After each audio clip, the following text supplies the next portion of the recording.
Hello everyone, welcome to my channel Udgam Classes. I am Nidhi and I am beginning part 2 of class 9th biology. So let's begin without any delay.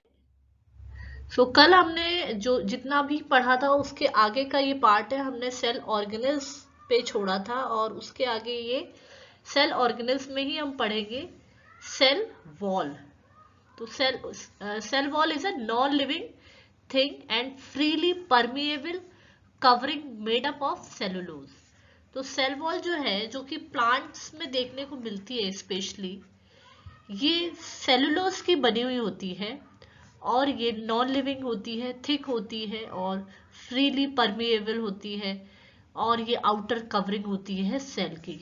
कोई भी cell है इस plant का, उसके बाहर की सबसे outer most covering अगर हम बोले तो वो सेल वॉल होगी. इसका काम पूरा फंक्शन अगर देखें तो ये रिजिडिटी यानी कि कठोरता, हिंदी में बोले तो कठोरता, उसको रिजिडिटी देता है, शेप उसका डिटरमाइन करता है.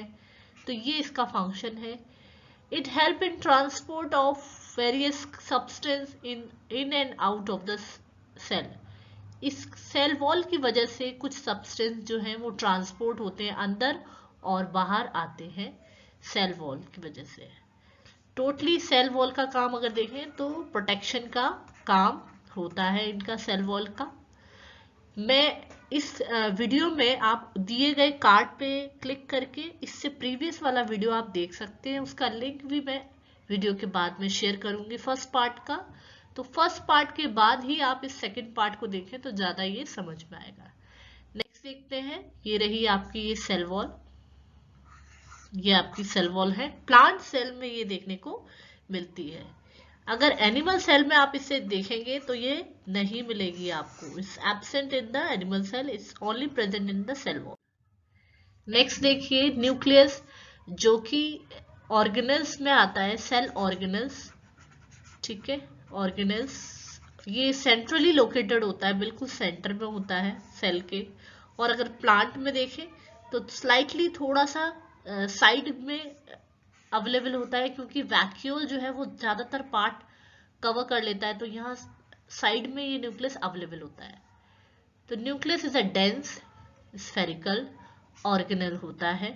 डेंस मतलब घना, स्फेरिकल ऑर्गेनल्स होता है. Discovered by Robert brown. किसने इसकी डिस्कवरी की? रॉबर्ट ब्राउन ने. इसके ऊपर कवरिंग होती है जिसको हम न्यूक्लियर मेम्ब्रेन कहते हैं. Both forming nuclear envelope. और इसके ऊपर एक और कवरिंग होती है, मतलब न्यूक्लियर मेम्ब्रेन तो होगी, ऊपर से न्यूक्लियर एनवलप भी एक प्रेजेंट होता है. नेक्स्ट देखें तो न्यूक्लियर एनवलप कंटेन मैनी पोर.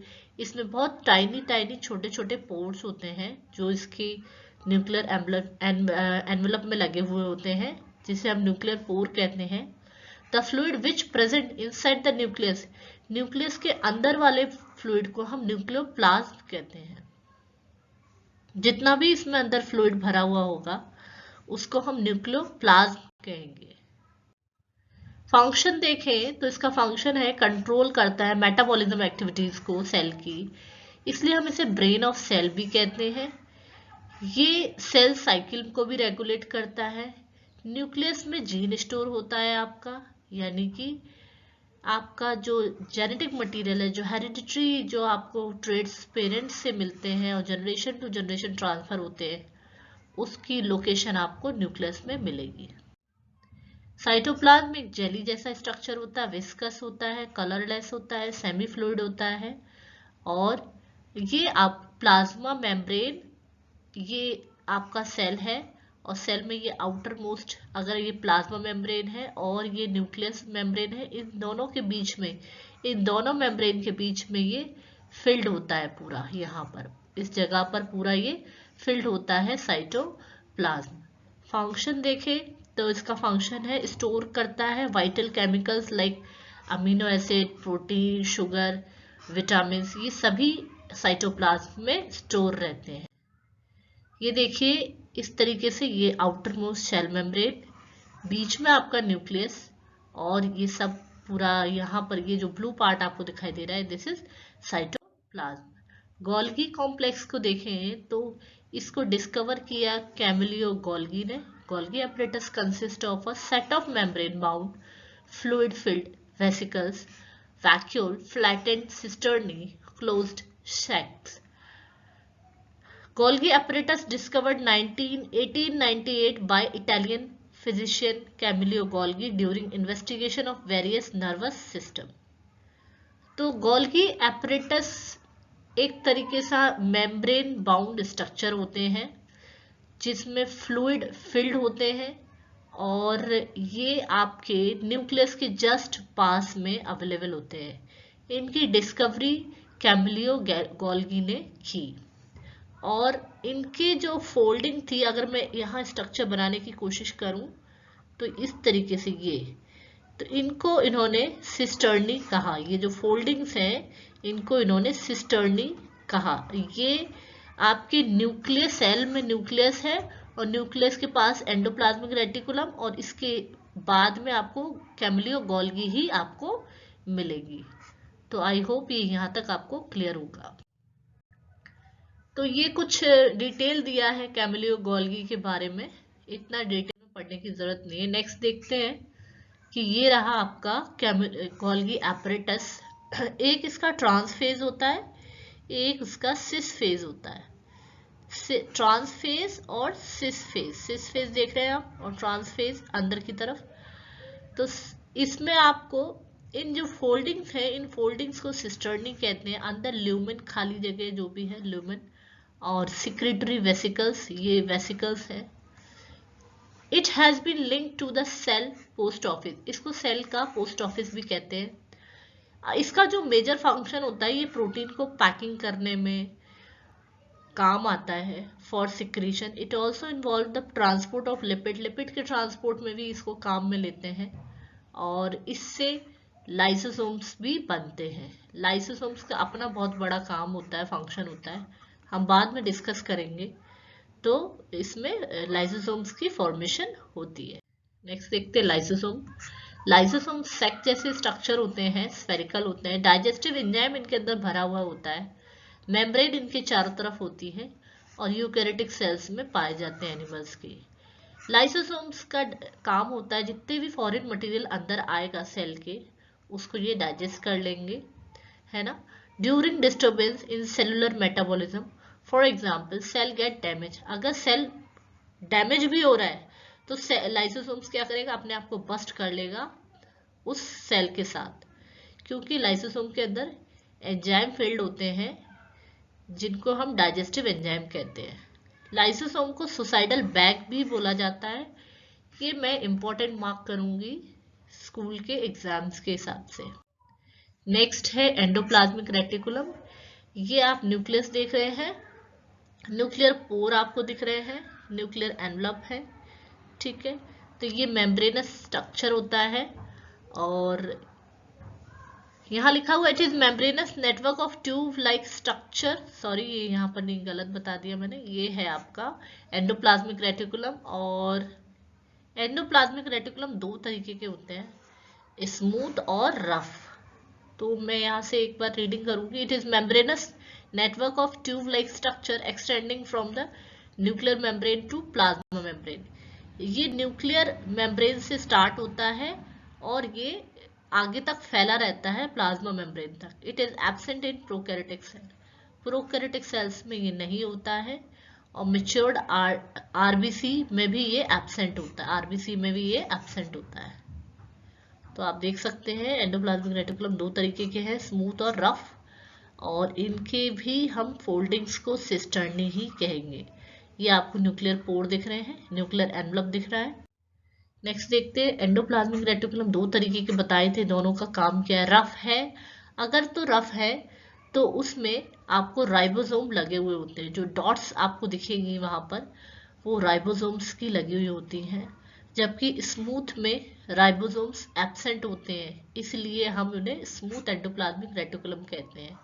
और यहाँ पर लिपिड का सिक्रीशन होता है, लिपिड्स का सिक्रीशन होता है, और राइबोसोम्स जो रफ एंडोप्लाज्मिक पे प्रेजेंट होते हैं वहां पर प्रोटीन बनता है, सिंथेसिस ऑफ प्रोटीन होता है। तो ये इसके मेजर फंक्शन है, नोट कर सकते हैं आप पॉज करके वीडियो को। नेक्स्ट देखिए, it help in transport of various substance from nuclear membrane to plasma membrane. तो एंडोप्लाज्मिक रेटिकुलम में क्या होता है, चीजों का ट्रांसफर होता है, सब्सटेंस का ट्रांसफर होता है न्यूक्लियस से प्लाज्मा मेम्ब्रेन तक, वो बाहर आते हैं। रफ एंडोप्लाज्मिक रेटिकुलम में क्या होता है, ट्रांसपोर्ट ऑफ प्रोटीन होता है, प्रोटीन बनता है, सिंथेसिस होता है, तैयार होगा और ट्रांसपोर्ट हो जाएगा। नेक्स्ट है एसईआर में क्या होगा, सिंथेसिस होगा लिपिड का और ट्रांसपोर्टेशन में हेल्प करेगा। राइबोसोम्स क्या होते हैं, extremely small dense spherical bodies होती हैं। ये आपके साइटोप्लाज्म में भी फैली हुई होती है, मैट्रिक्स में फैली हुई होती है, या एंडोप्लाज्मिक रेटिकुलम पे भी अटैच होती है। These are made up of ribonucleic acid. ये जो राइबोसोम्स हैं ये इस तरीके से होते हैं और ये आरएनए के बने हुए होते हैं। आरएनए मतलब राइबोन्यूक्लिक एसिड के बने होते हैं और प्रोटीन के।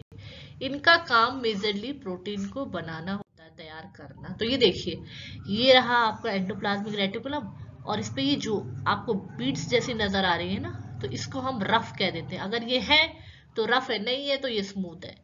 अभी इस समय ये है तो हम इन्हें रफ कहेंगे, और रफ कहेंगे तो यहाँ पर ये राइबोसोम्स है, और राइबोसोम्स है तो क्या, synthesis of protein. I hope यहाँ तक आपको समझ आ रहा है। नेक्स्ट देखते हैं mitochondria. Mitochondria, it is also called shoe shaped organelles. It is double membrane bound structure. Double membrane होता है इसमें, और ये मेम्ब्रेन भी स्मूथ एंड पोरस होती है इसकी मेम्ब्रेन।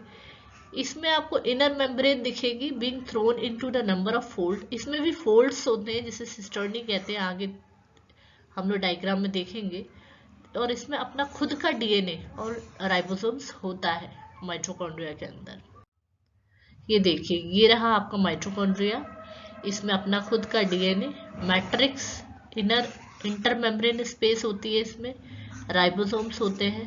ये फोल्डिंग्स को सिस्टर्नी कहते हैं हम।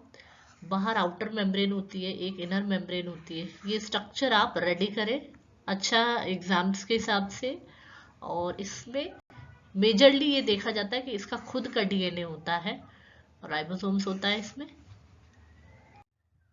इसका फंक्शन देखें तो ये बहुत इंपॉर्टेंट, वाइटल इंपॉर्टेंट फंक्शन करता है। क्या कि एनर्जी इसमें बनती है, सेलुलर रेस्पिरेशन होता है और एनर्जी प्रोड्यूस होती है। और energy, they store the energy release during reaction.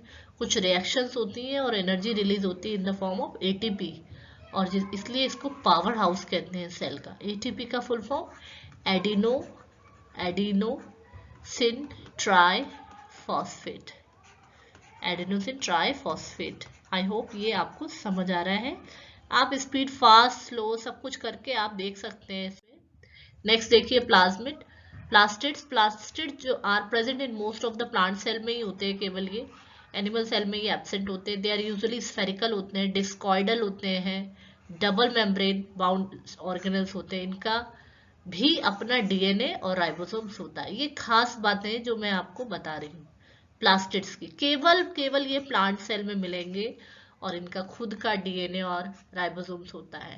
Plastids की वजह से पिगमेंट्स कुछ आपको देखने को प्लांट्स में मिलते हैं। देखते हैं प्लास्टिड तीन तरीके के आप देख रहे हैं, क्लोरोप्लास्ट, क्रोमोप्लास्ट और leucoplast. These are green colour plastids होते हैं जिनमें क्लोरोफिल प्रेजेंट रहता है, और ये कलरफुल प्लास्टिड्स हैं जिनमें ग्रीन कलर के अलावा आपको दूसरा कोई कलर आपको दिखेगा, जैसे कि ब्राउनिश। और ल्यूकोप्लास्ट कलरलेस होते हैं, ये आप देख सकते हैं। नेक्स्ट देखते हैं, क्लोरोप्लास्ट का फंक्शन आपको पता होना चाहिए, सोलर एनर्जी को ट्रैप करता है, फूड बनाता है प्लांट्स के लिए। और chromoplast impart various colour to flower to attract insect. Chromoplast की वजह से फ्लावर में अलग अलग कलर्स आते हैं, जिस वजह से इंसेक्ट उनको क्या करते हैं, अट्रैक्ट करते हैं, उनसे अट्रैक्ट हो जाते हैं और पॉलिनेशन करते हैं। ल्यूकोप्लास्ट स्टोर करते हैं, क्या कुछ स्टोरेज का काम करते हैं, लिपिड्स और प्रोटीन का। ल्यूकोप्लास्ट में also perform biosynthetic function such as synthesis of fatty acid. Leucoplast की वजह से कुछ चीजों की फॉर्मेशन भी हो सकती है, कुछ बन भी सकता है, क्या, फैटी एसिड्स, अमीनो एसिड, और स्टोरेज भी करते हैं लिपिड्स और प्रोटीन का। वैक्यूल्स क्या होता है, प्लांट में मेजरली बहुत लार्ज अमाउंट में ये प्रेजेंट रहता है। Vacuole liquid solid field membrane bound structure होता है। एनिमल सेल में वैक्यूल बहुत छोटा होता है, टेम्परेरी होता है, और प्लांट में ये 90% सेल का वॉल्यूम रखता है, बहुत ज़्यादा मेजर एरिया में फैला रहता है। फंक्शन इसका क्या है, ये ऑस्मोटिक प्रेशर सेल में बना के रखता है। It provide turgidity and rigidity of the plant. ठीक है, प्लांट्स को टर्जिडिटी और रिजिडिटी बना के रखता है, प्लांट को प्रोवाइड करता है, प्लांट सेल को। ये देखिए, ये आपको वैक्यूल का सबसे बाहरी लेयर, आउटर मोस्ट को टोनोप्लास्ट, सेंट्रल वैक्यूल, सेल सेप जो भरा हुआ रहता है सब अंदर, सेल सेप कहते हैं उसे। यूनिसेलुलर सिंगल सेल के होते हैं, और ये अमीबा, पैरामीशियम, यूग्लिना इसके एग्जाम्पल्स होते हैं। ये देख सकते हैं आप। मल्टी सेलुलर कौन कौन से होते हैं, बहुत सारे सेल, और इसके एग्जाम्पल प्लांट, एनिमल और ह्यूमंस।